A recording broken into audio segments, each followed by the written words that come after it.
Listo, Javier. Ahora sí, antes de desconectarme y de darte paso ya, solamente quería hacer lo que ya es una tradición en esta maestría y es presentar al profesor o profesora que nos acompaña en cada módulo. Para mí, nuevamente, es un gusto, como lo ha sido en cada inicio del módulo, presentar a profesores tan expertos en sus diferentes campos de conocimiento. Hemos tenido, como bien saben los compañeros y compañeras, grandes filósofos, filósofas, y esta vez no es la excepción.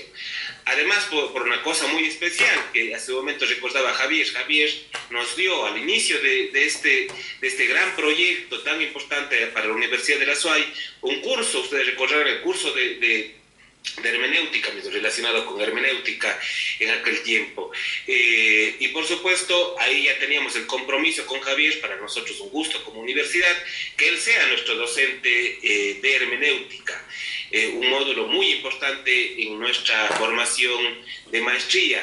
Y por eso para la mayoría de ustedes ya es conocido, pero aquella vez el módulo se dio de manera asincrónica, o ese curso se dio de manera asincrónica. Ustedes recordarán que recibieron el curso, luego Javier, con mucha dedicación, como se caracteriza él, respondió incluso a las preguntas de estudiantes, pero fue de manera asincrónica. Ahora, la gran ventaja es que nos encontramos en vivo y en directo, por decirlo de alguna forma. Así que se aprovecha mucho más la clase. Solamente a modo de recordar algo de la formación de Javier, que es una formación, por supuesto, muy importante, pero algo de la formación. Javier es licenciado en Filosofía por la Universidad de Barcelona, es doctor en Filosofía con sobresaliente cum laude por la Universidad de Barcelona con la tesis La intencionalidad artística desde Wolheim, Filosofía de la mente y Estética. Tiene créditos del máster Ciencia del Lenguaje y Lingüística Hispánica por la UNED.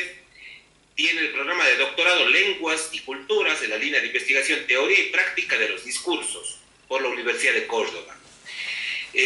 Doctor en Lenguas y Culturas con sobresaliente cum laude nuevamente por la Universidad de Córdoba. Por supuesto, un currículo mucho más amplio, pero esto da cuenta de la formación justo en el ámbito que está yendo a impartir la clase, Javier. La filosofía es tan amplia que hay filósofos que se dedican a diferentes ámbitos. En el caso de Javier, su formación da cuenta justo de su gran conocimiento, profundo conocimiento del ámbito de la hermenéutica. Eso nada más, Javier, de nuevo te doy la bienvenida. Muchas gracias por ser parte de la planta docente de la Universidad de la SUAY. Espero que sea muy exitoso este módulo, que todo lo que planifiques se lleve a cabo. Eso nada más, Javier, de nuevo te doy la palabra. Muchas gracias a ti, Diego, y a la Universidad entera de la SUAY por esta oportunidad de aprender todos juntos. Esta primera sesión es meramente introductoria al concepto de hermenéutica. Parte de este módulo también es que pensemos entre todos si existe un modelo, un método de interpretar textos. El entorno, lo que llamamos contexto, cuestiones sociológicas, etcétera, de la época. El contorno, me refiero a los conceptos, categorías, que sería como un límite, como una frontera, que dentro de esos conceptos límite el autor, el filósofo, ha pensado. ¿Contra quién se piensa? Es decir, Gastón Bachelard ya dijo que se piensa contra alguien. Gustavo Bueno también dice lo mismo, se lo copió de Bachelard, pero es que es verdad, pero aunque Bachelard y Gustavo no lo hubiesen dicho, todos lo sabemos. No pensamos en el vacío, tenemos entre comillas enemigos intelectuales.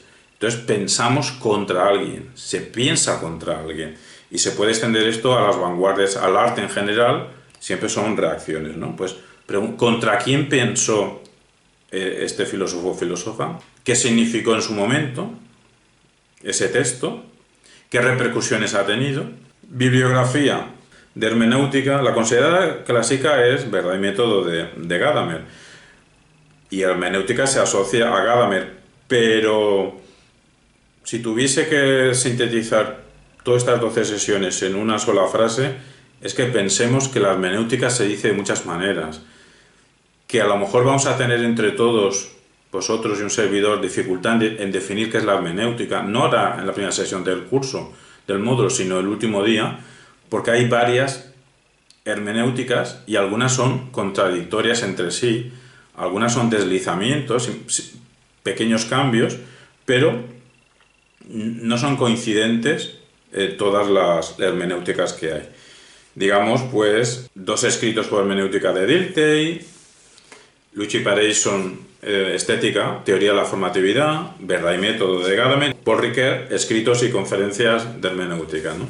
Son libros clásicos, libros básicos. Es que la idea de fondo es que no nos quedemos única y exclusivamente en Gadamer. Es lo único que he querido decir.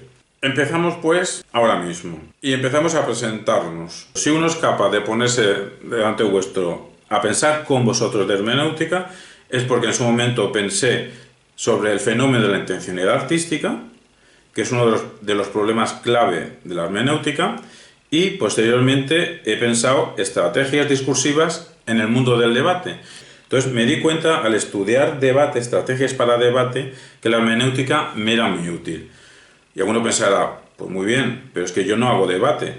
Claro que el debate es una práctica minoritaria, no toda la gente no suele hacer debate, pero es que en realidad, de forma amplia, metafórica, todos estamos debatiendo, continuamente estamos debatiendo. Entonces, ¿por qué me era muy útil a mí y a mis pupilos de debate la hermenéutica a la hora de interpretar la pregunta de debate? Entonces, continuamente nos llegan notificaciones por el vídeo, noticias, ahora hay titulares, hay gente incluso que ha anunciado que el miércoles a lo mejor empieza una tercera guerra mundial. Es decir, estamos rodeados de información y tenemos que ser capaces rápidamente de hacer una interpretación. Por eso la hermenéutica nos va muy bien. El curso, evidentemente, para no hacerlo complicado, lo llamamos hermenéutica y así es como se llama el módulo y es perfecto el módulo. Evidentemente, el estilo es una metahermenéutica. Lo que quiero que hagamos es una teoría sobre la hermenéutica, una reflexión sobre qué es la hermenéutica. Empezamos ya. Y empiezo con una pregunta. Y esta pregunta la dejo en el aire. Si hay guías de montaña, ¿por qué no contratar guías de lectura? Que es una actividad más peligrosa. Ni explico lo que acabo de decir. El otro día, viendo imágenes que no tienen nada que ver con el curso, imágenes de montaña, pues me vino esta frase. Y la pregunta ¿es una tontería lo que acabo de decir? Si hay guías de montaña, ¿por qué no contratar guías de lectura? Hermenéutica. Mientras he redactado los borradores para los guiones de estas sesiones, pues me han ido apareciendo distintas definiciones. A ver si en la última sesión con qué definición nos quedamos. Las voy a leer rápido, pero para que veáis lo que he intentado decir en un principio, que la hermenéutica se dice de muchas maneras. Por ejemplo, doctrina de las expresiones de pensamientos, instrumento que se ocupa de los juicios, técnica para realizar comentarios, ciencia de la interpretación, teoría de la comprensión, interpretación de lo que está expresado en símbolos, método filológico histórico para interpretar obras, método crítico para examinar obras, conocimiento de sentidos de conceptos, crítica de textos, explicación de cambios de sentidos de términos en versiones a otras lenguas, conocimiento de usos característicos de autores determinados, observación de analogías, método para fundamentar la validez universal de la interpretación histórica,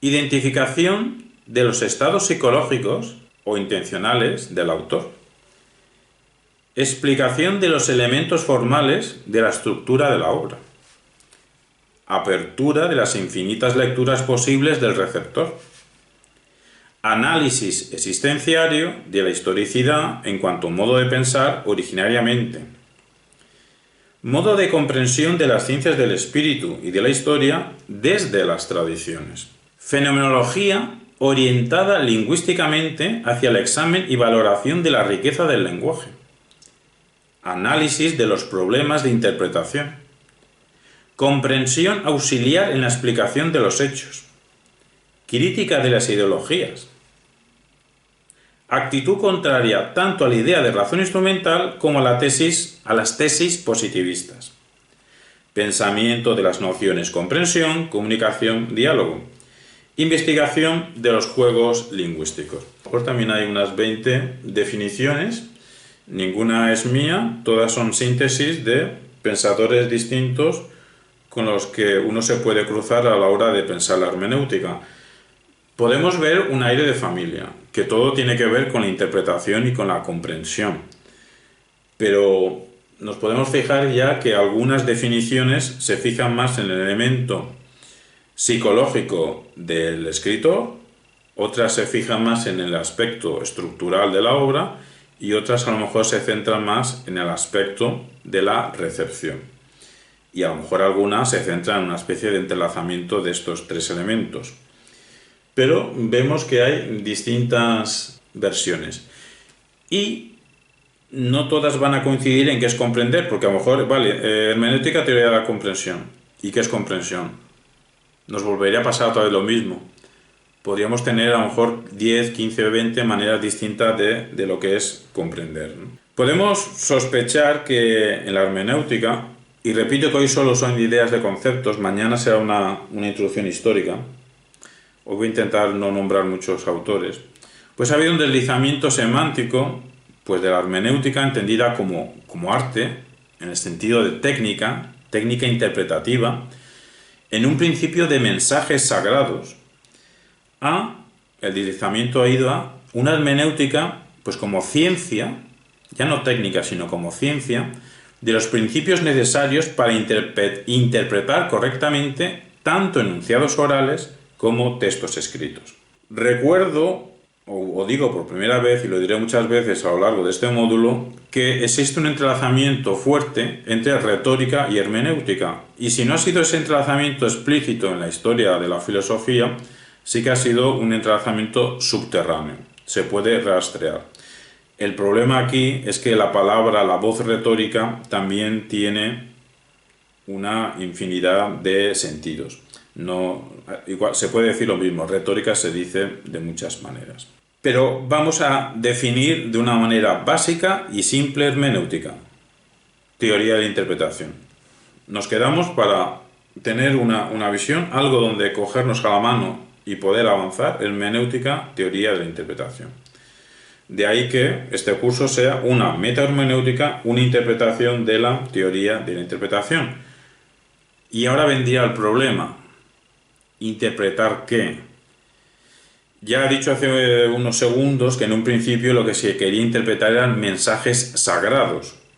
Cada vez los pensamientos, ha habido oscilaciones, pero el carácter sagrado de los mensajes pues se ha ido deslizando hacia el carácter menos sagrado de los textos, de los discursos. No de forma progresiva, sino con oscilaciones varias, ¿no? Pero si antes se interpretaban mensajes sagrados, ¿qué se interpretan ahora? Discursos, textos, signos. ¿Qué es signo, no? Porque si interpretamos discursos y los discursos están formados por signos, pues tenemos que saber qué es signo y qué es discurso para saber de qué estamos hablando cuando hablamos de interpretar. Mensajes sagrados. Estamos hablando de Grecia, pero también luego toda la Edad Media. Porque la hermenéutica ha estado estrechamente ligada con la exégesis bíblica, con los comentarios sobre la Biblia. Y había aquí una discusión, sentidos más literales, más metafóricos, sobre los textos bíblicos. Tan arraigada estaba en su momento la voz hermenéutica al sentido exégesis bíblica, que Gadamer, que pasa por ser el pensador hermenéutico clásico, aunque ya he dicho que hay más, cuando estuvo a punto de publicar su obra Verdad y Método, tuvo dificultades con el editor. Bueno, es que Verdad y Método no es el título de Gadamer. En el subtítulo vemos lo de hermenéutica filosófica, que en un principio era incluso más largo, fundamentos de una hermenéutica filosófica, pero el título original de Gadamer era mucho más largo, y el editor dijo que no, porque si hacíamos un libro con fundamentos de hermenéutica filosófica y seguía el sintagma, eso no se vendía.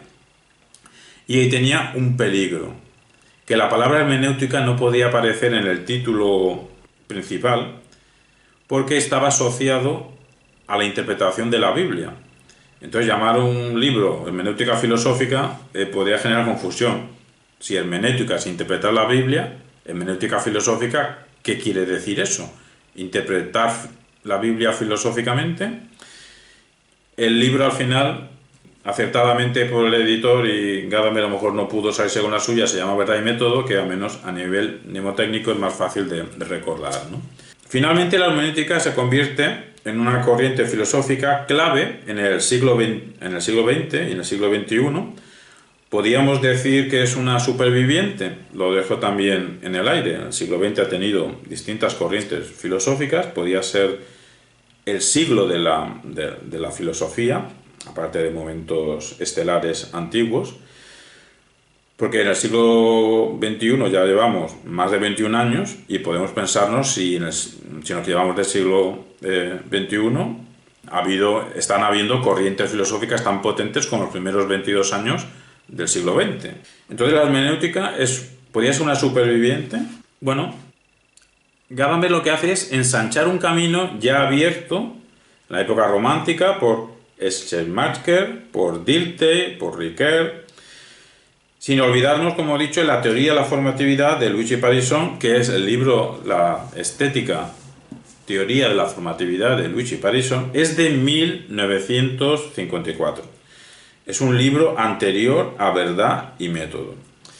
Tampoco podemos obviar el hecho filosófico de que en la concepción analítica de la filosofía y en la concepción pragmática de la filosofía, sin usar el nombre hermenéutica, también hacen interpretación. Entonces, ahí tendríamos una confusión y para saber qué es hermenéutica. Sobre todo, cuando un autor súper importante como Peirce, que al menos en Europa, al menos en España, es prácticamente, sabemos quién es Peirce por cultura general, pero no es un autor que se enseñe en las universidades. Tenemos carencias sobre Peirce. Y Peirce, interpretado de una manera estrecha, se asocia única y exclusivamente con la corriente pragmática, pero si de la concepción analítica de la filosofía, no digo filosofía analítica a propósito, de la concepción analítica de la filosofía tenemos una concepción amplia, pues aparte de Bertrand Russell, Wittgenstein, Frege, habría otros pensadores que tendrían una sintonía, y uno de ellos es Peirce. Luego hay conexiones entre Peirce y Wittgenstein, bueno, no conexiones directas, quiere decir que hay coincidencias, no es que se basase en Wittgenstein, no conocía la obra de Peirce, pero hay puntos en común. Todo esto se complica. Luego hay una línea italiana de la hermenéutica que se basa mucho en Peirce. Mauricio Beuchot, con su hermenéutica analógica, también se basa mucho en Peirce. Pero es que Mauricio Beuchot, cuando explica a Peirce, conecta directamente, aquí sí, a Peirce con la escolástica hispana de los siglos XV y XVI, hispana en general de la península ibérica, en Portugal y España. Todo esto es para decir que la cosa se complica para saber de qué estamos hablando cuando hablamos de hermenéutica. ¿Y qué repercusión tiene la hermenéutica hoy? ¿Y qué repercusión en la hermenéutica tuvo, por ejemplo, la fenomenología?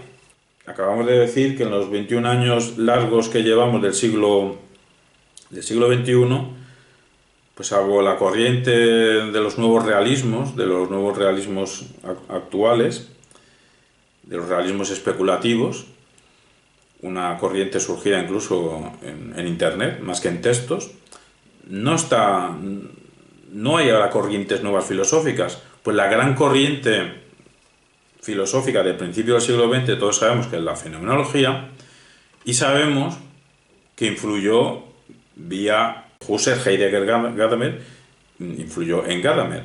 Pero, ¿hasta qué punto podemos decir que la hermenéutica es una repercusión de la fenomenología? Lo que quiero decir es, lo que entendemos ahora por hermenéutica acontecería igualmente si Husserl no hubiese nacido y no hubiese escrito absolutamente nada. O sea, ya tenemos antecedentes de pensadores hermenéuticos anteriores a la línea Husserl, Heidegger, Gadamer. A todo esto es una línea, pero que Husserl no tiene la culpa de lo que luego Heidegger, por ejemplo, pensó haciendo deslizamientos de la fenomenología de Husserl hacia otras maneras de pensar. Son preguntas que voy dejando en el aire para mandaros el siguiente mensaje, que lo digo ya por tercera o cuarta vez. La hermenéutica se dice de muchas maneras y entonces es muy difícil definirla. Bien, ha habido repercusión, podemos dar por hecho que sí ha habido una repercusión de la fenomenología en la hermenéutica, habrá que ver cuál, pero no solo la fenomenología ha repercutido de alguna manera en la hermenéutica. A todo esto, siempre voy a intentar evitar nombrar las palabras causas y consecuencias. Esto sí que es una línea hermenéutica, una manera de interpretar. Para algunos pensadores, en lo que tiene que ver con los fenómenos humanos, no es del todo correcto hablar de explicaciones causales, pero lo que acabo de decir es algo discutible. Entonces, pues son cosas también. Continuamente voy a estar yo lanzando preguntas en el aire. No hay explicaciones causales en historia, en acciones. Lo que hay es razones que nos explican la emergencia de ciertos fenómenos y podemos ver esos fenómenos qué implicaciones han tenido. Pero si hubiese causas y efectos, eso quiere decir que siempre que se dan X circunstancias, sí o sí, va a acontecer sí o sí otras que son sus efectos, ¿no? No siempre que se juntan alemanes, austríacos, franceses, rusos y hay un asesinato de un archiduque, pues acontece una guerra mundial. Es decir, lo que estoy diciendo es discutible, pero por eso digo a propósito la palabra repercusión. Y en filosofía igual. Hay corrientes que explican, son razones que explican la emergencia de una idea filosófica y esa idea filosófica puede tener implicaciones. Pero que haya causa y efecto, lo dejo en el aire. No solo hay una repercusión de la fenomenología, hay otras líneas que influyen en la hermenéutica. La línea Hegel, la línea Dilthey, sobre la reflexión sobre lo histórico. Pero es que cualquier frase que esté diciendo, podríamos estar 4 o 5 minutos comentándola. Es que haya una línea de pensar sobre lo histórico de Hegel, Dilthey, no quiere decir que estén en la misma onda a la hora de reflexionar sobre lo histórico. Asimismo, es una repercusión, la hermenéutica, es una repercusión del giro lingüístico. Y aquí decimos lo mismo. El giro lingüístico, ¿cuántos hay? Porque no es lo mismo el giro lingüístico que acontece en Alemania, Humboldt, Herder, y es una línea que acaba en Habermas. Habermas se molesta porque Cristina Lafon hizo una tesis doctoral y tiene un libro que se llama La razón como lenguaje, que explica toda esta tradición del giro lingüístico en la lengua alemana y hace la línea Herder, Humboldt, pasando por Heidegger, pasando por Gadamer y llegando a Habermas, y explica las conexiones que Habermas tiene sin querer, sin él querer seguir teniéndolas, de Heidegger en Habermas, ¿no? Pero ese es un giro lingüístico. Frege también está en la cultura germánica, pero tiene otro giro lingüístico distinto. Unamuno, Miguel de Unamuno, en España, cuando era joven, tiene un libro sobre lógica, que lo tengo incluso por aquí delante, si me interesa el título, que ahí él no emplea la expresión giro lingüístico, pero que se sitúa literalmente en lo que llamamos giro lingüístico, pensar la relevancia que tiene el lenguaje a la hora de afrontar cualquier problema. Giro lingüístico, la concepción que considera que todos los problemas se deben afrontar dando por hecho la prioridad del lenguaje sobre el pensamiento, sobre la percepción, sobre la intuición, sobre la emoción o sobre cualquier otra forma de conocer que podamos barajar. La filosofía siempre ha sido una reflexión sobre el lenguaje, pero eso no quiere decir que siempre haya sido consciente de dicha importancia del lenguaje. Y entonces, aunque en Platón ya dedica un diálogo solamente a pensar qué es el lenguaje, y lo que hace Aristóteles se puede decir que es filosofía del lenguaje. Cuando Aristóteles hace toda una red de categorías para explicar el mundo, son categorías lingüísticas. Está haciendo filosofía del lenguaje. Pero ni él... Bueno, y Aristóteles es que, entre comillas y sin comillas, que inventa la retórica, descubrimientos de lógicas y logísticos, es decir, digamos que traduce la dialéctica de Platón, la urbaniza, ¿no? La pone que se pueda entender. Pero a lo largo de la historia de la filosofía se han olvidado de la importancia del lenguaje, ¿verdad? Y uno de los que se da cuenta es Nietzsche. Y Nietzsche sí que está en esta línea que tiene que ver con Herder, Humboldt, pensadores alemanes. Pero hay distintas maneras de entender esta prioridad del lenguaje sobre todo lo demás. Giro lingüístico es considerar que los problemas filosóficos son problemas lingüísticos. Dicho así, sería una definición de concepción analítica de la filosofía. Por eso, todo se complica. ¿Qué es hermenéutica? Giro lingüístico. Pues que hay muchos giros lingüísticos. Así pues, bueno, el giro lingüístico fuerte empieza a finales del siglo XIX, todo el XX, y seguimos todavía en el siglo XXI. Aunque hay más giros que ahora no vienen al caso. Así pues, la voz hermenéutica es arcaica, viene del griego, es arcaica, pero su relevancia como idea filosófica es reciente.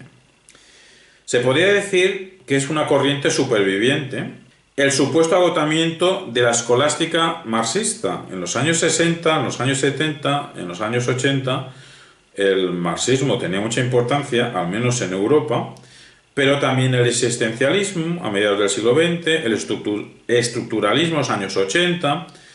Todas estas corrientes podemos preguntarnos, ¿ya nos hemos cansado de ellas? ¿Ya son líneas agotadas? Sin meternos ahora en líos geopolíticos si tiene algo que ver la caída del muro de Berlín con la caída en su momento del marxismo, lo cual no quiere decir que en la actualidad haya pensadores que intenten recuperarlo de otra manera.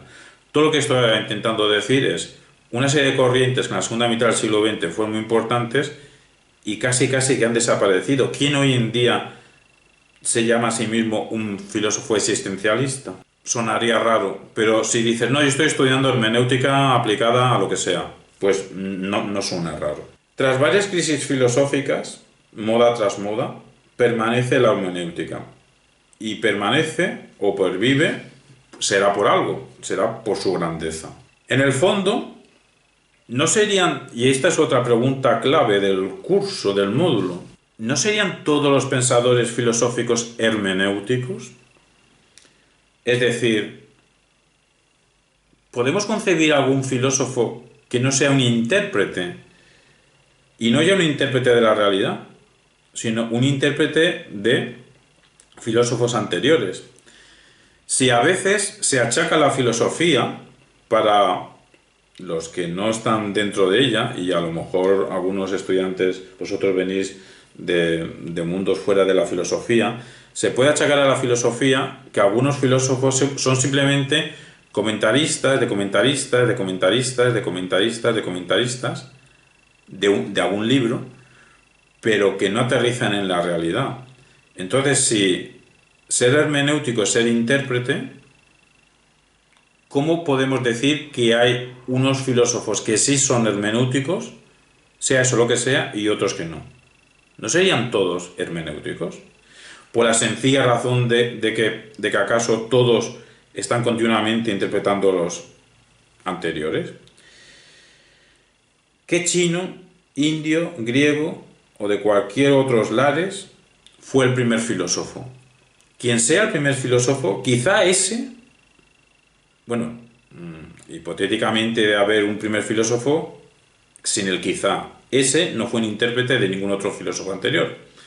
Pero el resto de filósofos todos han sido intérpretes. Entonces, ese individuo, ese pensador filosófico originario, podemos hablar ahí de que hubiese un Adán, una Eva filosófico, ese sería el único pensador no hermenéutico. ¿Se puede hacer filosofía sin hacer hermenéutica, sin hacer interpretación? Sea lo que sea eso de hacer interpretación. Y lo mismo podemos preguntarnos para todos los seres humanos. En un sentido popular, todos somos filósofos en el sentido de que somos Homo sapiens, somos una especie que piensa. Antiguamente incluso se decía Homo sapiens sapiens, el ser, el animal, el Homo, que no solo piensa, sino sabe que piensa, ¿no? Creo que los biólogos ya lo han reducido más sencillo, solo Homo sapiens. Bueno, en sentido popular todos somos Homo sapiens, todos pensamos, y se puede decir que todos somos filósofos, en un sentido mundano o general. Lo que pasa que, por ejemplo, vosotros mismos ahora estáis estudiando, y yo estoy estudiando con vosotros, en un módulo de filosofía, y si todos fuésemos filósofos en ese sentido, podríamos coger cualquier listado al azar de personas del mundo y ya empezar a llamar ahora a 20 personas al azar y estudiarlas, porque como todos somos filósofos, ¿qué más da estudiar a Gadamer, a Martha Nussbaum o al primer nombre al azar que entre todos nosotros diseñemos? Porque habría otra noción de filósofo que sería el constructor de un sistema filosófico. Pero lo que quiero decir, ¿acaso los seres humanos, no, sin ser filósofos de constructores de sistemas filosóficos, sí, ¿acaso los seres humanos no estamos continuamente interpretando? O sea, ¿no se puede extrapolar lo anterior que hemos dicho o preguntado de que acaso todos los pensadores filosóficos son hermenéuticos? ¿No todos los seres humanos continuamente estamos interpretando a los demás? ¿No todos los seres humanos seríamos en ese momento hermeneutas? Y carece de sentido preguntarnos por la existencia real, eso que hemos dicho antes, de un primer ser humano no hermenéutico. Antes he hablado de un filósofo, el primero, si el primero filósofo no es hermenéutico. No tiene sentido que nos preguntemos cuál fue el primer ser humano y si ese no es un hermenéutico. Podemos pensar al revés. ¿Qué civilización, qué cultura humana, qué comunidad humana no ha interpretado la realidad o no ha interpretado, sus propios textos, dibujos, pinturas, manchas en las paredes? Una vez que un ser humano hace un documento en una pared, rasca una piedra, hace unas señales, empieza a contar con rayas, etcétera, etcétera, esa cultura deja de interpretar esos documentos. ¿Acaso hay una cultura que no interprete sus propios documentos? Yo creo que no la podemos encontrar, ¿no? Entonces no tiene sentido que nos preguntemos por una Eva mitocondrial que sería exenta de hacer interpretaciones porque sería el primer ser humano, ¿no? Entonces la pregunta básica del curso también es si el ser humano es un ser interpretativo por excelencia. No ya que somos interpretativos, que podemos todos asentir, de que más tarde o más temprano estamos interpretando, sino por excelencia, básicamente, somos seres interpretativos. Igual que se nos ha podido definir como seres racionales, qué casualidad que Aristóteles nos definía como seres racionales, seres lingüísticos, seres políticos, claro, en la polis, pero en la polis ¿para qué? Para hablar en público. Lo que quiero decir es que las definiciones que nos damos a nosotros mismos como especie tienen que ver con el lenguaje. Y hermenéutica, sea eso lo que sea, es interpretar. Esta es la cuestión clave que debe formularse, lo cual vemos que hermenéutica, sea eso lo que sea, está dentro de la antropología, porque nos va a decir algo de nosotros mismos, cierta tendencia que tenemos. ¿Acaso no podemos evitar comentar algunos textos, no todos los textos que se nos pasan por delante de los ojos, pero alguno de nosotros puede acabar su vida sin haber hecho nunca en su vida un comentario sobre algo que haya visto escrito o visto visualmente una imagen? Si nunca hemos podido, a lo mejor somos un ser interpretativo por excelencia. Como se ve, esta no es una cuestión exclusivamente de filósofos, sino que es una cuestión relativa a todos los seres humanos, y a todos los seres humanos en general, todas las profesiones. ¿Pero acaso un economista nunca interpreta? ¿Acaso un jurista nunca interpreta? ¿Acaso un policía nunca interpreta? ¿Acaso un panadero nunca interpreta? Pero no me refiero a que el panadero interprete cuando está leyendo lo que sea. No, a la hora de hacer pan. A la hora de hacer pan, el panadero no está interpretando. O sea, cada uno de nosotros, en el ejercicio de nuestro oficio, no estamos interpretando, sino continuamente, asiduamente. Son cuestiones que voy dejando en el aire. Primera consideración. Es desacertado casi identificar la hermenéutica con verdad y método, como hemos dicho antes, como si fuese Gadamer el pensador hermenéutico por excelencia. Dilthey, Riquet, Parisson, Beuchot, Emilio Lledó en España. Eso entre los pensadores hermenéuticos ortodoxos. Como hemos dicho, hay otros pensadores que también son hermenéuticos heterodoxos, pero todos son pensadores interpretativos. Hegel no fue interpretativo, Marx no fue interpretativo, Peirce, Freud no fue interpretativo, Frege, Russell, Cassirer, Wittgenstein, Volosinov. Podemos mirar cualquier premio de ensayo, cualquier país, y quien haya ganado un premio de ensayo, esa persona no es interpretativa. A todo esto, no hay ninguna duda, en un campo como el de la filosofía, donde debe haber dudas, continuamente en filosofía tiene que haber dudas, y acabar con cuestiones abiertas, no hay ninguna duda de que es un hecho prácticamente irrefutable que en 2002 el filósofo triunfante, el que inunda casi todas las áreas de la experiencia, aunque no lo sepamos conscientemente, es Kant. Ya sea para asumirlo, para proyectarlo, para criticarlo o para negarlo. Como he dicho antes, hay gente que ha anunciado que el miércoles empieza una tercera guerra mundial. Espero que no. Pero todo lo que tiene que ver... Pero Kant escribió La paz perpetua. Espero que no haya una guerra mundial. Pero para que no haya una guerra mundial, a lo mejor hay que hacer cosas parecidas a lo que Kant escribió en La paz perpetua. Todo lo que tiene que ver las relaciones internacionales, intranacionales, dentro del propio país, entre personas, cuestiones estéticas, cuestiones prácticas, cuestiones jurídicas, cuestiones cognoscitivas de conocimiento, cuestiones antropológicas, todo prácticamente de lo que hablamos, aunque no sepamos que estamos nombrando ideas que proceden de Kant, pues proceden de Kant. Todo esto lo digo ¿por qué?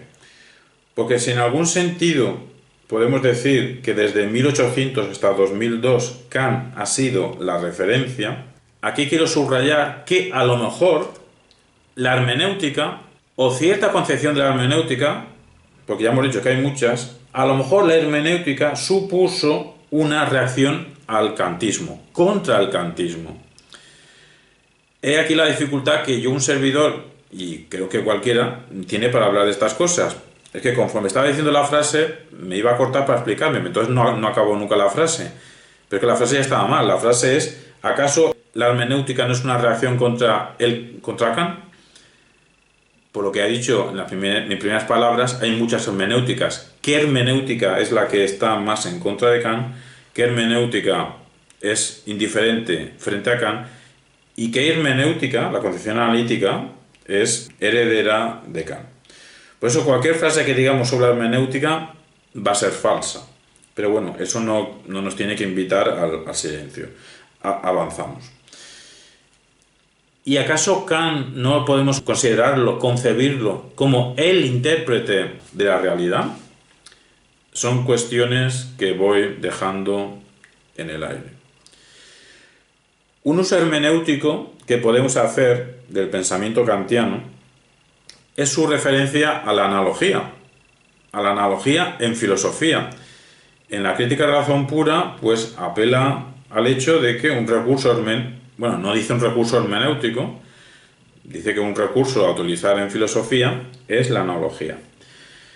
Lo cito porque la analogía será el recurso por excelencia que en el parecer de Mauricio Bechot, el artífice de la hermenéutica analógica, claro, se le llama hermenéutica analógica, evidentemente va a dar un peso muy grande a la analogía, ¿no? Pues esto ya estaba en Kant. Ya estaba en Kant que a la hora de hacer filosofía, un recurso relevante es hacer analogías. Incluso tengo aquí la cita, no la voy a leer, pero en la crítica de la razón pura, en B22 y A180, pues tenemos una cita en el apartado de analogía. Precisamente el apartado se llama Analogías de la experiencia, pues ahí hace una referencia al uso de las analogías en filosofía, la diferencia que hay entre hacerlas en filosofía y hacerlas en matemáticas. Lo que nos viene a decir Kant es que todos los fenómenos tienen alguna relación mutua con algún fenómeno, en función de ciertas reglas. Ciertas reglas que Kant dice a priori. A priori es el Sigma que siempre pone Kant, pero sobraba poner a priori. Todas las reglas son a priori antes de su vinculación. Esto de que dice Kant que todos los fenómenos tienen alguna relación mutua con algún otro fenómeno, tiene que ver, aunque Kant no lo sepa, evidentemente, claro, Kant lo sabía, era un gran lector de Platón, con el concepto simploqué en Platón. El concepto simploqué en Platón lo que viene a decir es que no existe ningún fenómeno que esté completamente aislado de todos los demás.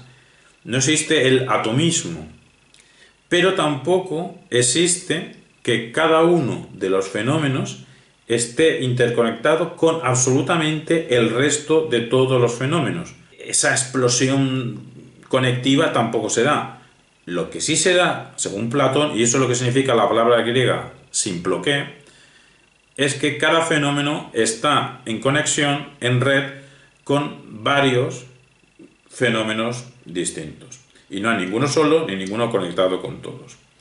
Esto está en Platón, esto nos lo dice Kant a la hora de hacer analogías, y la hermenéutica actual más potente, que es la hermenéutica de Mauricio Beuchot, precisamente se apellida analógica. Estamos todo el rato haciendo referencia a esta polisemia semántica en torno al hermenéutico, y esto hace muy difícil establecer una distinción clara y distinta entre pensadores que sean francamente hermenéuticos o pensadores que sean en parte hermenéuticos o pensadores que sean no hermenéuticos, pero no hermenéuticos simplemente por indiferencia, porque también puede haber pensadores anti-hermenéuticos. Aquí la gracia está que si eres a propósito anti-hermenéutico, es que estás interpretando, te estás posicionando en contra de alguien que es un pensador hermenéutico. Pero si tú es tu interpretación anti-contra, estás interpretando, también eres hermenéutico. Y pensadores proto-hermenéuticos, o sea, antecedentes de la hermenéutica, proto significa anteriores, o pensadores post-hermenéuticos. Es que hay gente que considera que la hermenéutica ha muerto, y quien haga cosas parecidas a la hermenéutica hoy en día, en 2022, como Mauricio Ferraris en Italia, o Mauricio Beuchot, de cierto rato nombrándolo, mexicano, pues en realidad no es hermenéutica, es una cosa que ha venido después, porque la hermenéutica ya murió. Si reuniéramos a los más eruditos e historiadores de la filosofía, no se pondrían de acuerdo en cómo rellenar estos 6 conjuntos que acabo de nombrar. Es decir, no se pondrían de acuerdo y estuviesen un día, 100 días o 1000 días. Esto viene por cuán difícil es hablar de la hermenéutica y cuán difícil es hacer subconjuntos de forma precisa. Lo que evidentemente de forma imprecisa, claro que se pueden hacer y hay que hacer para poder hablar, porque si no mantendríamos el silencio. La clasificación, pero es que es lo mismo, clasificar es clarificar. La clasificación se complica por el hecho de que, como no hay una delimitación unánime de hermenéutica, pues cambia el sentido de expresiones de partidario de la hermenéutica, o partidario en parte de la hermenéutica, o no partidario de la hermenéutica, etcétera, etcétera, etcétera. Como hay varios sentidos de hermenéutica, que yo me defina partidario u opositor de la hermenéutica, ¿qué sentido tiene eso? No tiene un sentido. Que ahora me preguntéis, vale, Javier, muy bien, pero tú en concreto, ¿tú eres partidario o contrario a la hermenéutica? ¿Qué más da? Puedo decir que soy contrario, ¿qué más da? Si no especifico a qué hermenéutica soy contrario. Todos estos son problemas. Pues hay pensamientos hermenéuticos que se centran en el autor, en el escritor. Hay pensadores hermenéuticos, como he dicho antes, que se centran en la obra, en la estructura, y hay otros pensadores hermenéuticos que se centran en el lector. Hay un cuarto elemento que lo veremos en la segunda parte del curso en marzo. Siempre se ha hablado de estos 3, pero ahora hay avances que van por otros lados. Lo dejo así en el aire, en suspense, para que tener un poco de misterio, ver cuál será ese cuarto elemento. Lo que pasa es que cuando uno se posiciona, ¿ante qué lo hace? Ante el autor, ante la obra, ante el espectador. Tampoco es correcto caracterizar o incluir a la hermenéutica como una de las filosofías prototípicas de la concepción continental de la filosofía. Sabéis que en el siglo XX o a mitad del siglo XX se puso de moda poner etiquetas como si hubiese 2 maneras de ver la filosofía. Bueno, 3 con la dialéctica del marxismo. Había como imperios filosóficos. Había una filosofía más lógica, más rigurosa, más cercana a la ciencia, que la llamaron filosofía analítica. Había otra filosofía más cercana a la literatura, al ensayo, a la meditación, a hacer elucubraciones. Como no le gustaba el rigor en lo formal a esta filosofía que se llamó continental, pues el no gustar el rigor formal tampoco le gustaba el rigor en el contenido y era más propicia al relativismo, al escepticismo, acabó llamándose posmodernismo, posmodernidad.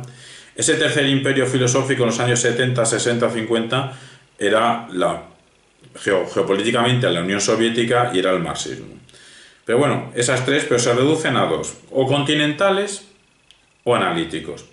Esta distinción es muy ambigua y no tiene sentido contraponer por un lado analíticos que tienen que ver con un estilo, una actitud, y enfrente continental que tiene que ver con algo geográfico. Bueno, a todo esto el prejuicio eurocéntrico, que lo que llamaban continental se referían a continental europeo. Es decir, la propia expresión filosofía continental está mal por donde la veamos. Todo el rato es lo mismo, la dificultad de hablar de la hermenéutica. Porque, repito, todo este razonamiento que estoy diciendo es porque tampoco es correcto categorizar o incluir hermenéutica. Es que ese es el prejuicio. El prejuicio es caracterizar a la hermenéutica como parte de esa filosofía continental, de esa filosofía ambigua, de esa filosofía cercana a la literatura, amiga de la poesía. Como si la concepción analítica fuese la única que es rigurosa, casi científica, etc. Ese es el cliché. Que si hacemos una encuesta entre filósofos, ¿dónde incluirías la hermenéutica? ¿En la filosofía analítica o en la continental? La mayoría la incluirían en la continental. Y no tiene ningún sentido porque el propio sintagma filosofía continental es un concepto muy ambiguo. Pero lo estoy diciendo para que veamos y seamos conscientes, ese es el objetivo de esta primera sesión, de cuán difícil es definir hermenéutica. Además, es que fuera del continente europeo hay pensadores hermenéuticos. Ya los hubo en África, en Alejandría, Agustín. Bueno, a veces llaman San Agustín, pero hay maneras de interpretar a la filosofía en las que en la filosofía no hay santos, ¿no? Hay gente que habla de Santo Tomás, San Agustín, y hay otros que hablan de Agustín o de Tomás, porque en filosofía hemos tenido mártires, pero no santos. En África ha habido pensadores hermenéuticos, Agustín. En América también ha habido y hay, Peirce, Beuchot y Rorty, Richard Rorty, todavía no lo había nombrado, de Estados Unidos. Y habría una hermenéutica fenomenológica, que la fenomenología, como he dicho al principio, se la considera filosofía continental, pero es que tiene más parecido con la concepción analítica de la filosofía por su rigor, por su cercanía también, intentar ser una ciencia de la filosofía. Se podría hacer hermanamientos entre la tradición fenomenológica y la tradición analítica. Todo esto digo por lo complicado que es, porque es otro cliché asociar que la hermenéutica, claro, cuando dicen hermenéutica se refieren a la de Gadamer, como si solo fuese Gadamer el hermenéutico por excelencia. Por eso dicen, no, la hermenéutica proviene de la fenomenología. Pues, ¿qué hermenéutica?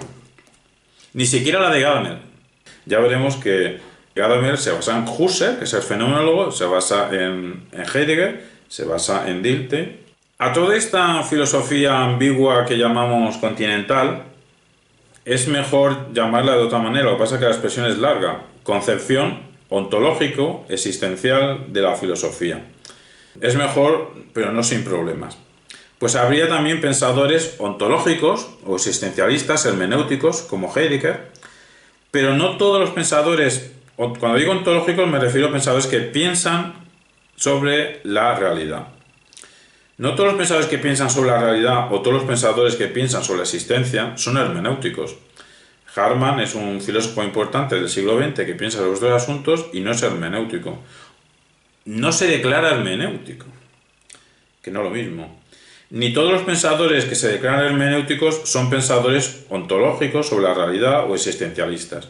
Actualmente en España tenemos un pensador que se declara hermenéutico, Miguel Ángel Quintana Paz, es de los filósofos más populares en Twitter en España. Es hermenéutico, pero no es un pensador existencialista. Y entre los pensadores filosóficos claramente analíticos, Por claramente analíticos, para decirlo básicamente, un pensador analítico sería un pensador que se sitúa en contra del idealismo, en contra de Hegel, que tiene una preocupación porque su forma escrita y oral a la hora de hablar sea la claridad y que el contenido tenga que ver con el problema de la relación lenguaje, pensamiento, mundo. Eso, para decirlo de una manera incorrecta, pero que nos sirva para avanzar. Pensador analítico es el que es materialista, contrario al idealismo, intenta ser claro y su temática tiene que ver con la relación del lenguaje, el pensamiento y el mundo. Pues entre estos pensadores filosóficos claramente analíticos, los hay que podemos considerar nosotros de fuera hermenéuticos. Frege es el padre de la filosofía del lenguaje y su distinción entre sentido y referencia.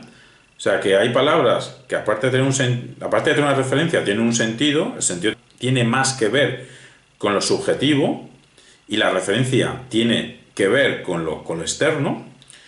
Pues Frege no era un pensador hermenéutico. La palabra hermenéutica, por cultura general, claro que la conocería Frege, pero que en su vida escribió la palabra hermenéutica, era un matemático. Pero es que Peirce, Umberto Eco y muchos que sí se consideran hermenéuticos se basan en la distinción de Frege, sentido y referencia. Lo mismo con Russell. Russell vivió casi 100 años, tuvo 80 años de producción filosófica y se puede decir que pasó por casi todas las corrientes filosóficas del siglo XX. Su producción es inmensa. Entonces, no dejó, aparte de hacer interpretaciones de la realidad, no dejó de interpretar a todos los filósofos de su tiempo y del pasado. Russell tiene una historia de la filosofía en varios tomos y pasa por ser el fundador de la mal llamada filosofía analítica. Lo mismo Wittgenstein está considerado cofundador con su maestro Russell de la filosofía del lenguaje, filosofía analítica, y muchos quieren ver que hay una línea hermenéutica que sería Wittgenstein, Habermas, etc. Danto sobre arte, Beuchot, que ya lo he nombrado varias veces, son pensadores analíticos, pero que a la vez son pensadores hermenéuticos. O que los han interpretado desde fuera, los han incluido en la nómina de hermenéuticos, sin ellos llamarse así el mismo hermenéuticos, salvo Beuchot, que sí que se lo denomina. Todo esto, repito, entre pensadores filosóficos, analíticos, entendido analítica por una concepción amplia. Y en España también tendríamos una línea hermenéutica, que empezaría por Nebrija, que este año, Elio Antonio de Nebrija, cumplimos el 500 aniversario de la muerte de Nebrija, el primer creador de la gramática castellana, pero el primer creador de una gramática en cualquier idioma romance. Hasta entonces las gramáticas estaban en latín. Y todo lo que escribió Nebrija, casi todo estaba en latín, salvo la gramática castellana. Nebrija fue un pensador hermenéutico, de lo que hemos dicho antes, de hacer exégesis, comentarios sobre la Biblia. Había una discusión muy fuerte sobre cómo interpretar la Biblia, si literalmente o metafóricamente. Pues había una línea hispánica que empezaría por Nebrija hace 500 años, la autora escolástica hispana, Nicolás Salmerón, Menéndez Pelayo, Unamuno, Menéndez Pidal, Ortega. La estilística es una corriente de la lingüística, Emilio Lledó, que todavía está vivo, creo que tiene más de 90 años, y Mauricio Beuchot en México. O sea, hermenéutica, no solamente está Gadamer, también hay una línea italiana, una línea italiana que empezaría por Vico, seguiría por Croce, Umberto Eco, y actualmente Parisón, que lo he nombrado antes, Bátimo y Mauricio Ferraris actualmente. Y hay una línea francesa que estaría sobre todo por Riquet, pero podemos incluir a Blanchot y en cierta manera Gastón Bachelard, que también habla sobre poética de la imaginación. En España, Gustavo Bueno murió en 2016, es de los últimos filósofos potentes que ha dado el mundo hispánico. Pensaría contra Ortega, contra Lledó, y su materialismo filosófico de Gustavo Bueno se opone tajantemente a la hermenéutica. Digamos que el materialismo filosófico, la filosofía de Oviedo de Gustavo Bueno, se sitúa enfrente de la hermenéutica y la dibuja, la traza como un enemigo a batir entre otros que tiene, sobre todo el idealismo general, y colocarían a la hermenéutica dentro del idealismo. Todo esto porque lo digo, pues por la contradicción que hay, porque toda esta furia intelectual que se tiene en la actual, Gustavo Bueno está muerto, pero que es la escuela filosófica con mayores seguidores en activo en movimiento y produciendo textos filosóficos muy, muy potentes. Cuantitativamente y cualitativamente es una realidad objetiva. Bueno, pues todos estos materialistas filosóficos españoles, pero también en el mundo hispánico, están construyendo contra la hermenéutica, contra lo que ellos consideran hermenéutica, pero toda esa intensa labor que hacen, continuamente la llevan a cabo interpretando textos.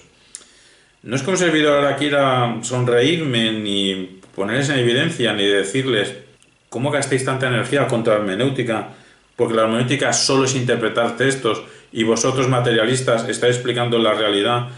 Una gran parte de las operaciones que hacéis es también interpretar textos. Vuelvo a mi pregunta inicial. ¿Qué filósofo, qué pensador filosófico, qué pensador, qué ser humano puede evitar interpretar textos? No podemos evitar interpretar textos. O sí podemos, lo dejo en el aire.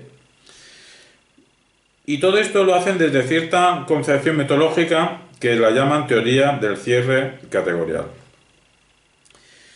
Incluso dentro de esta corriente del materialismo filosófico lo nombro porque tienen un pensador muy potente, Jesús González Maestro, que desde el ámbito de la teoría de la literatura ha construido la crítica de la razón literaria. Es una manera de entender, explicar, comprender y criticar la literatura con aspiraciones científicas.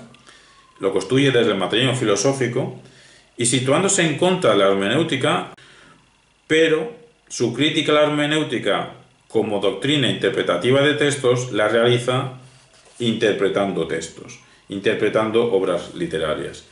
Lo digo todo el rato por la paradoja que supone ser crítico del pensamiento hermenéutico. A todo esto hay épocas más o menos hermenéuticas que suele coincidir que cuanto más estrictamente o unívocamente racionalista o positivista es una época, menos hermenéutica esa época.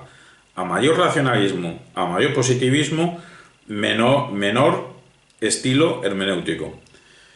Y me repito, es que cada frase tendría que explicarla 5 veces. Si lo que acabo de decir podemos ir a la historia de la filosofía a ver si es verdad o no, y va a decir es verdad, todo es discutible, pero claro, acabo de decir cuanto más racionalismo, menor hermenéutica.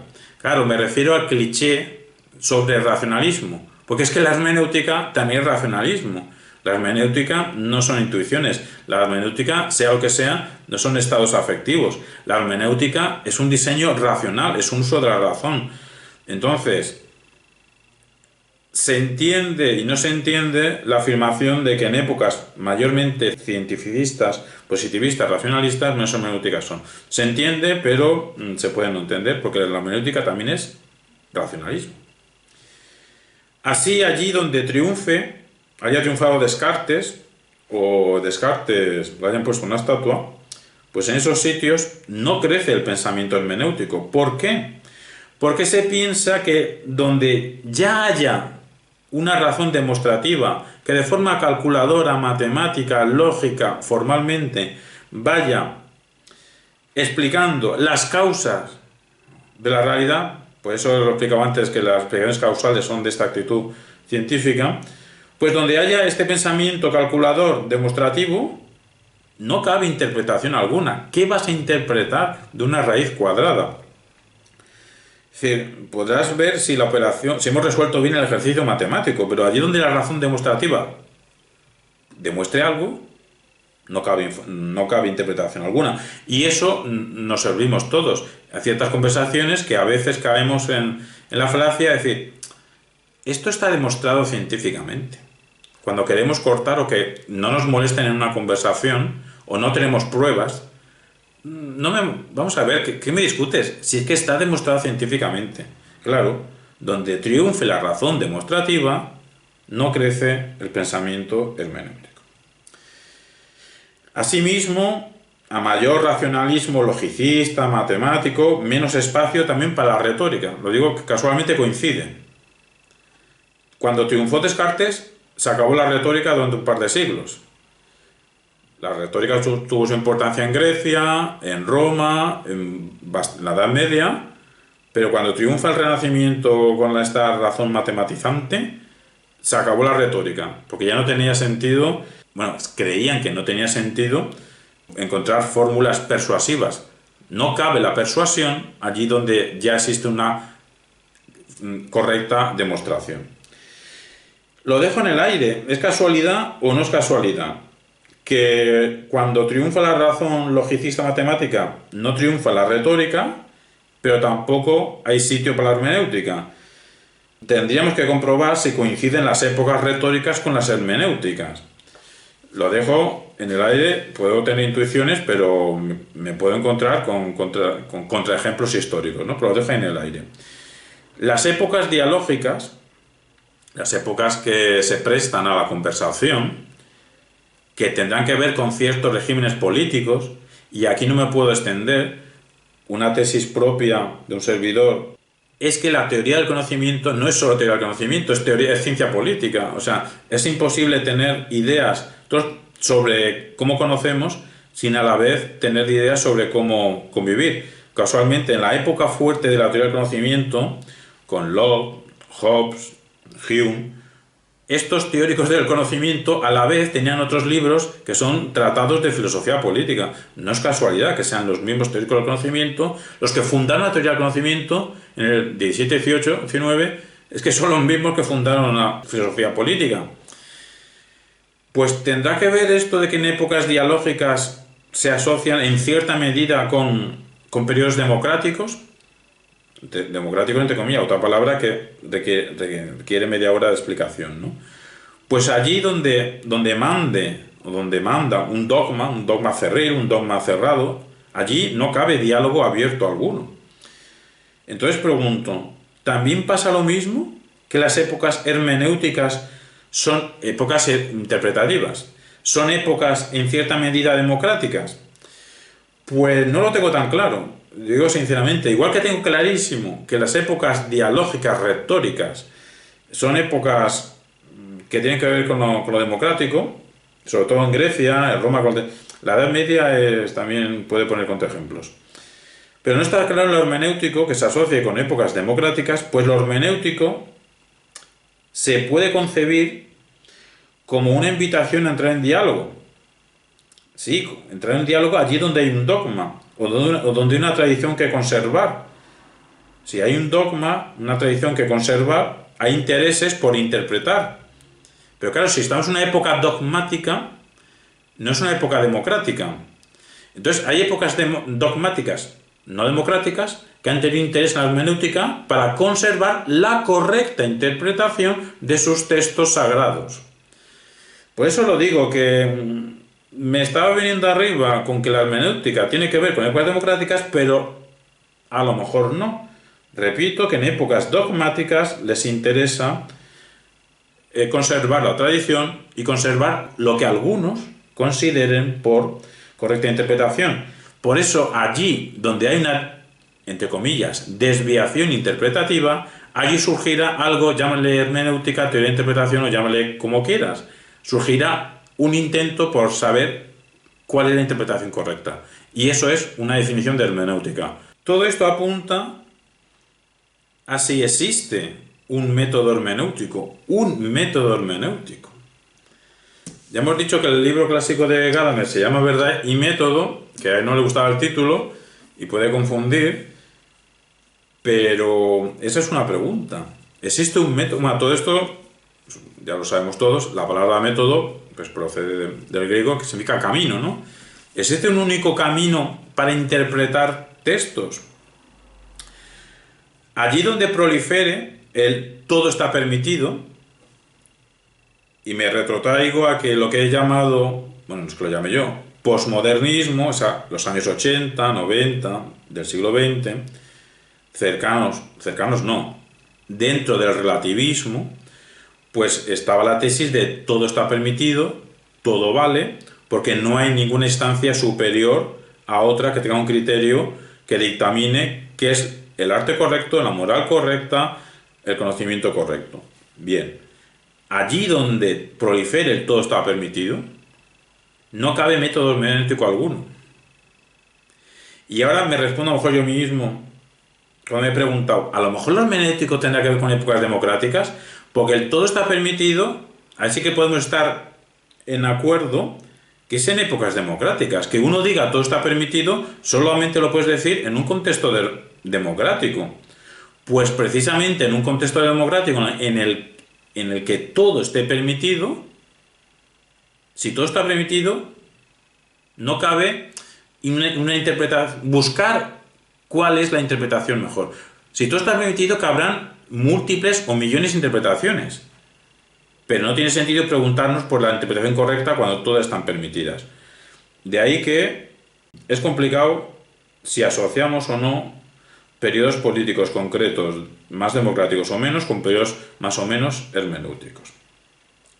Allí donde hay una ruptura total con la tradición, pensemos en las vanguardias artísticas de hace 100 años, tampoco. O sea, cuando rompemos, cuando se rompe con el cubismo, la señorita de Avignon, ese cuadro, para decirlo de una forma simple, rompe con 500 años de perspectiva, lo que acabo de decir es una frase que es muy discutible, pero para entendernos, cuando las vanguardias artísticas rompen con varios siglos de dogma, de reglas académicas, que ahí sí que en esas academias había un método correcto de cómo pintar, cuando está situado en la ruptura total con la tradición, tampoco cabe pensar qué método es el correcto. Hay vanguardias como el surrealismo, que son un cántico a la espontaneidad. Ese es el cliché que tienen, que son un cántico a la espontaneidad. No tenemos tiempo ahora, pero el surrealismo es un diseño inteligente muy elaborado, aunque hagan uso del azar y de fórmulas que se creen inconscientes. Pues el surrealismo, esto está muy bien para la creación, para la producción, pero no tanto o no para la interpretación.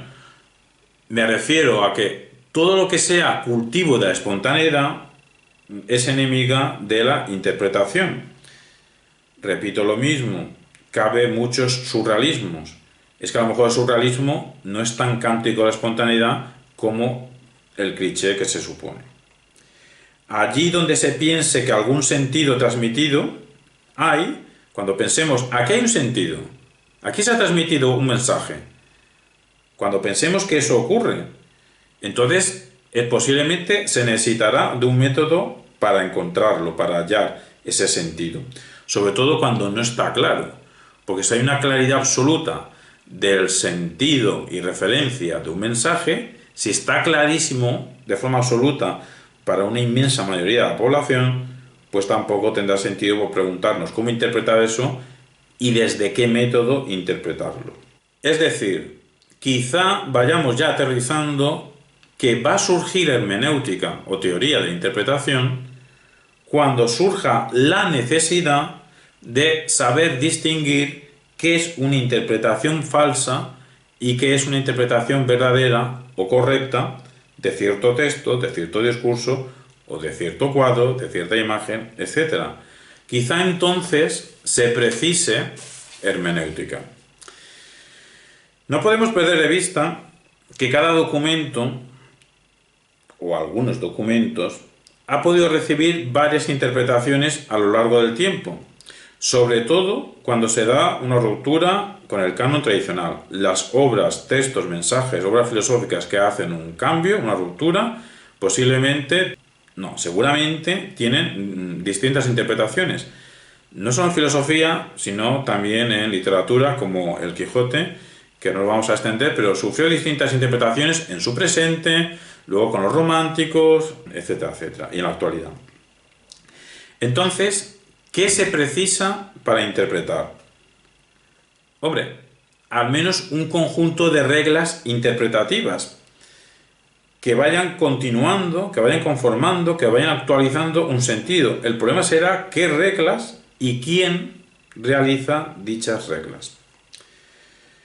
Cuando la hermenéutica adquiere el tono de una disciplina unificante, que unifica criterios para poder mediar y opinar entre distintas lenguas, distintas gramáticas, con la esperanza de poder llegar a una interpretación universal. En ese sentido, se puede decir que quien esté en esta línea está haciendo un uso unificador de la razón. Es que aquí es el problema. Algunos pueblos, algunas culturas tuvieron la necesidad de hermenéutica para encontrar ese único modo de interpretar cierto texto sagrado. Repetimos que la hermenéutica empezó siendo hermenéutica teológica. También simultáneamente hubo hermenéutica filológica, hermenéutica jurídica, pero tuvo mucho peso durante muchos siglos la hermenéutica teológica. Pero se ha ido empleando, sea lo que sea la hermenéutica, se ha ido empleando desde técnicas para comentar textos sagrados, desde técnicas para interpretar distintas gramáticas, distintas lenguas, la literatura comparada no deja de ser un ejercicio hermenéutico.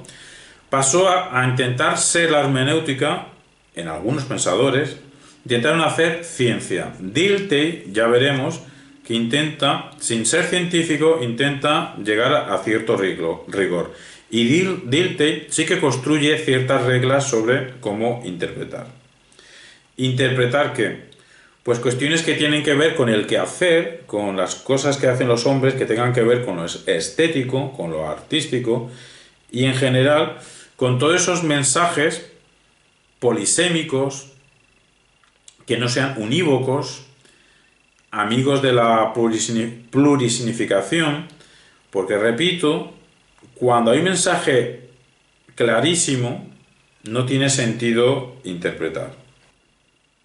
Que si algo puede ser a la vez unívoco y polisémico, puede ser unívoco en la mente del autor y polisémico en las mentes de los receptores.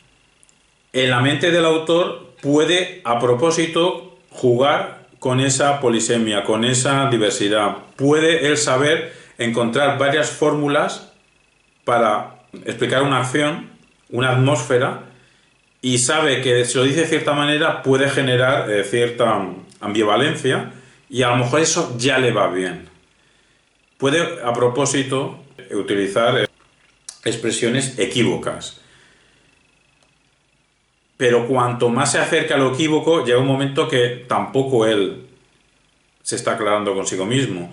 Estamos haciendo ahora el aniversario de los 100 años de Ulises de Joyce, y Joyce, pues en broma o en serio, se jactaba de que pasarán 300 años y todavía los críticos literarios estarán intentando interpretar qué he querido decir con el Ulises. Pues no sé si es una broma que le gustó a su amigo o lo pensaba de verdad. Entonces, si a propósito construyó, bueno, cada capítulo de Ulises tiene una estilística distinta, etcétera, etcétera. O sea, si a propósito lo hizo, llega un momento que consigo mismo no había univocidad. Pero se puede rastrear lo que el artista ha querido decir a través de las marcas que ha ido dejando, tanto en los cuadros como en las obras. Todo esto apunta a que la palabra diálogo al final surge. Sea lo que sea la hermenéutica, al final muchos se ponen de acuerdo que es un diálogo al menos entre el autor y el lector, con la obra como medio, como excusa. Es un diálogo, la hermenéutica, entre el lector y el autor. El lector intenta descifrar el enigma de la escritura, pero el escritor, si ejerce con una intencionalidad literaria, sabe lo que quiere jugar. Si quiere hacer un texto comercial de frases de sujeto, verbo, predicado que se entiendan perfectamente y simplemente para entretenernos y leer una novela en la playa por pasar el rato, sabe que tendrá que construir de cierta manera. Si quiere llegar a un público, digamos, que le gustan los retos literarios, pues entonces cuando ese escritor jugará a la hora de ser más equívoco, para que su mensaje sea más rico en significaciones, ¿no? De ahí que sea lo que sea, la hermenéutica es un diálogo entre autor y lector. Y aquí no hay improvisaciones. Antes he hablado del surrealismo. No ha habido ningún surrealista, pintor, poeta, etcétera, que realmente 100% fuese un improvisador. Porque de ser así, si fuese un improvisador, no cabría interpretación alguna. Si una obra literaria, fotográfica, artística fuese 100% algo azaroso, solo casualidad, no tendría sentido que nos calentáramos la cabeza a interpretar qué ha querido decir el pintor, etcétera, etcétera. Esto no quiere decir que el artista no emplee métodos azarosos, pero llega un momento que el artista da un visto bueno a esa obra y vale, esto se expone, esto se publica. Y el primer espectador, lector de una obra es el propio creador. Entonces sabe qué efecto quiere dejar. Me voy a basar ahora mucho en un libro que se llama Teoría Hermenéutica y Literatura de José Manuel Cuesta Abad, de 1991. Todo lo que voy a estar diciendo de este libro, pues cuando algo venga de mi cosecha, intentaré que sea claro la intención. Nos comenta Cuesta Abad que no existe creación literaria que no presuponga el concepto de comprensión. Pues claro, es que eso lo podemos preguntar. ¿Acaso hay alguien que escriba para no ser comprendido? Acabamos de hablar que hay literatos que pueden escribir para ser ambiguos. Pero una cosa es ser absolutamente claro, otra cosa es ser más o menos ambiguo y otra cosa es 100% oscuro. O sea, 100% incomprensible, pero 100%. Entonces pregunto a vosotros y entre nosotros, ¿puede haber alguien que escriba para ser 100% incomprensible lo que hace? Lo digo porque si no ocurre eso, podemos dar por hecho de que toda creación literaria tiene que ver con el concepto de comprensión. ¿Se puede escribir sin la actitud de ser comprendido? ¿Se puede escribir literariamente sin la actitud de ser comprendido? Hay escritores que facilitan su comprensión, lo que estamos hablando, y hay otros que lo dificultan.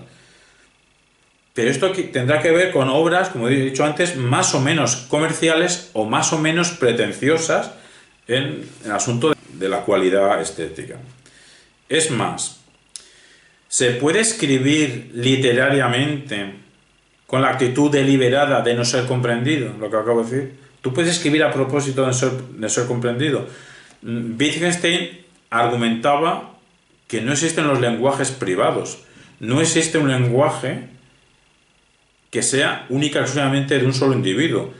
Y si existe algo única y exclusivamente de un solo individuo, no será lenguaje. Todo lenguaje es público. Toda creación humana es pública. Entonces, ¿se puede escribir literariamente una actitud de no ser comprendido? Pues lo dejo ahí en el aire. Más bien, es difícil. Es difícil pensar que puede haber alguien que su intención sea no ser comprendido en absoluto. Otra cosa es que se tarde 300 años, como decía Joyce. Bueno, más, porque él decía, dentro de 300 años no me habrán comprendido todavía. Sin la escritura, sin pretensiones literarias, porque la inmensa mayoría de la escritura que tenemos nosotros, bueno, estoy seguro, todos ahora creo que compartimos un grupo de WhatsApp, en cualquier momento nos podemos escribir cosas, pues todo lo que escribamos en el grupo de WhatsApp, doy por hecho, estoy seguro que ninguno vamos a escribir con pretensiones literarias. La inmensa mayoría de lo que escribimos es sin pretensiones literarias. Entonces lo que yo pregunto es que si en la escritura sin pretensiones literarias no aceptamos de buena gana lo incomprensible, ¿por qué deberíamos aceptar encima de buena gana y encima venerando obras literarias u obras filosóficas construidas para dificultar el acceso, un acceso sencillo a su comprensión? Como el caso de Joyce que acabo de decir. Hombre, hay textos complejos filosóficos porque abordan problemas complejos. Eso es otra cosa distinta. Y otra cosa es buscar a propósito la complejidad. Cada vez que lo hemos nombrado antes, sabemos por su correspondencia, es que es muy distinto la crítica de razón pura con las obras que escribió 10 años antes. O sea, por su correspondencia sabemos que pretendió a propósito escribir una obra difícil. Y ciertamente su estilo literario, de escritura, quiero decir, es distinto a sus escritos anteriores. Pues es un hecho lingüístico que Heidegger en Sed y Tiempo lo escribió pues como una obra que para algunos resulta oscura y podemos discutir si la escribió decididamente oscura o no. ¿Acaso tenía textos claros Heidegger? Podemos preguntarnos. Porque el resto de sus obras de Heidegger, ninguna brilla la claridad que inunde, no la claridad, no brilla. Aquí estamos ante cuestiones psicológicas y cuestiones sociológicas, que es la de dilucidar si los lectores entusiastas de obras como Ser y Tiempo, entusiastas con obras como Ser y Tiempo de Heidegger, si confunden oscuridad con profundidad. O sea, que la obra de Heidegger, Ser y Tiempo, es relativa más o menos oscura, puede ser un hecho. Lo que ya es discutible es hasta qué punto es profunda o no es profunda. A veces tenemos una admiración hacia las cosas que no entendemos en filosofía como si fuesen cosas potentes. Y podemos preguntarnos directamente si realmente hay algo ahí a entender. Pero repito lo mismo, ¿bajo qué criterio? Por eso, ¿podemos encontrar una hermenéutica filosófica general? Hay escritos difíciles de leer porque abordan complejidades difíciles, ya lo hemos dicho, como todos los textos de Gustavo Bueno, son difíciles de leer, pero es que aborda complejidades potentes y a la vez Gustavo Bueno se ve obligado a construir una categoría de conceptos para explicar la realidad. Entonces, si no conoces esa terminología, pues tienes una dificultad ante esa lectura.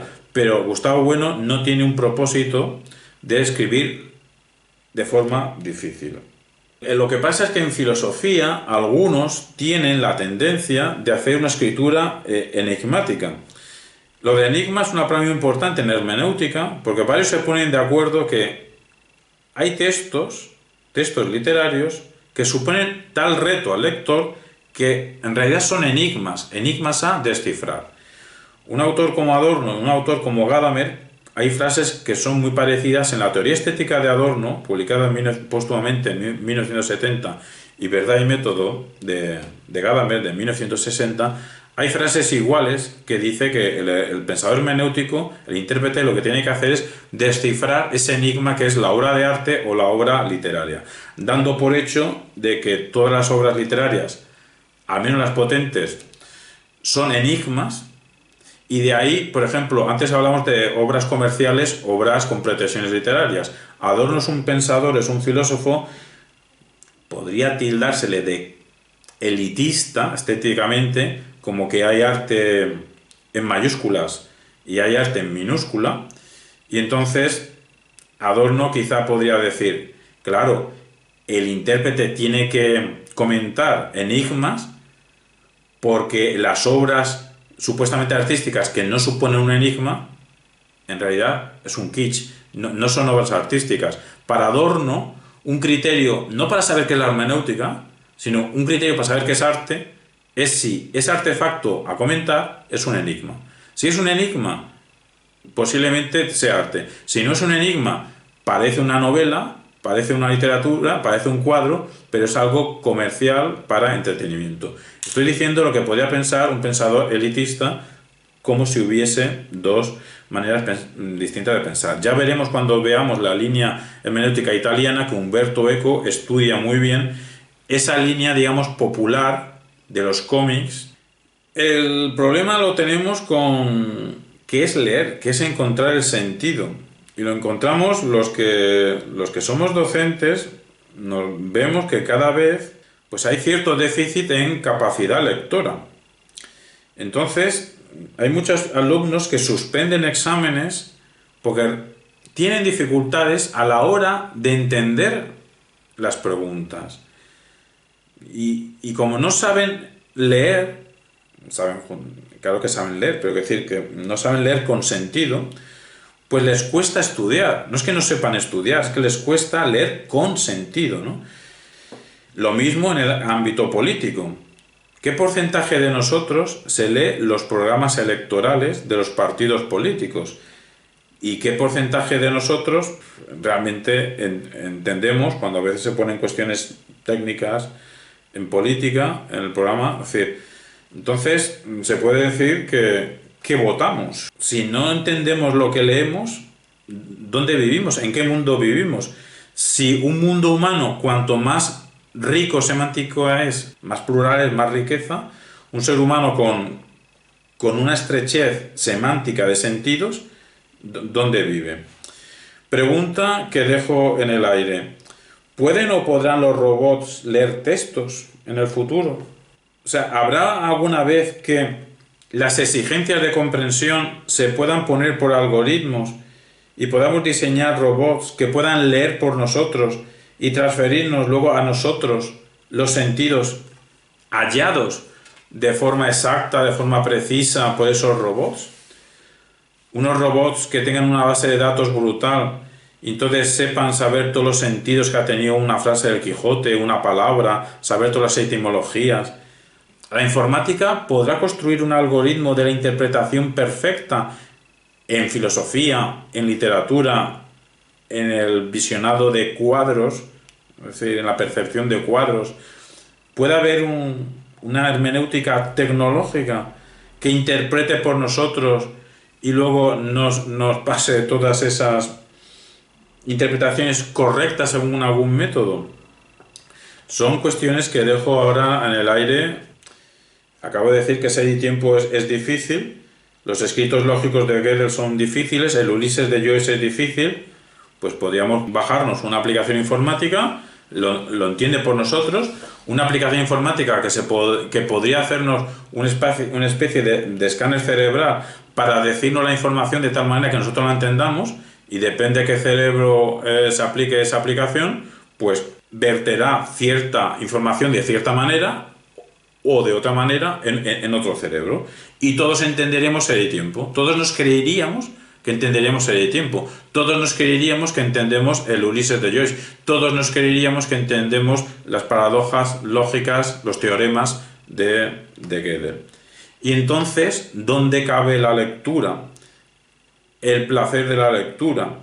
¿También se podrá transferir por un cableado neuronal? O sea, de una sola máquina a millones de cerebros se podrá transmitir el placer de la lectura. Pues son preguntas que dejamos en el aire. ¿Los robots o programas informáticos podrán ser críticos literarios que hagan las perfectas correcciones? Lo básico ya lo he dicho y me repito ahora en 30 segundos el cometido de esta primera sesión. El cometido de esta primera sesión introductoria es que si a mí me obligan a definir hermenéutica muy brevemente, teoría de interpretación. ¿Y qué es interpretación? Comprender textos. Y textos puede ser escritura y oralidad, y podemos extendernos que las imágenes también son, entre comillas, textos. Esto es de la forma más escueta que tengo de definir hermenéutica. Pero hermenéutica se dice de muchas maneras. Entonces, hay distintas hermenéuticas, algunas son distintas entre sí, y el objetivo del módulo es que al finalizar, pues todos seamos capaces de interpretar obras, interpretar textos y aclararnos un poco más sobre estos asuntos. Entonces, por mi parte, mi exposición de esta primera sesión finaliza. ¿Qué es lectura? ¿Qué es leer? Que si las ciencias humanas trabajan o operan igual que las ciencias sociales, que es signo, etc.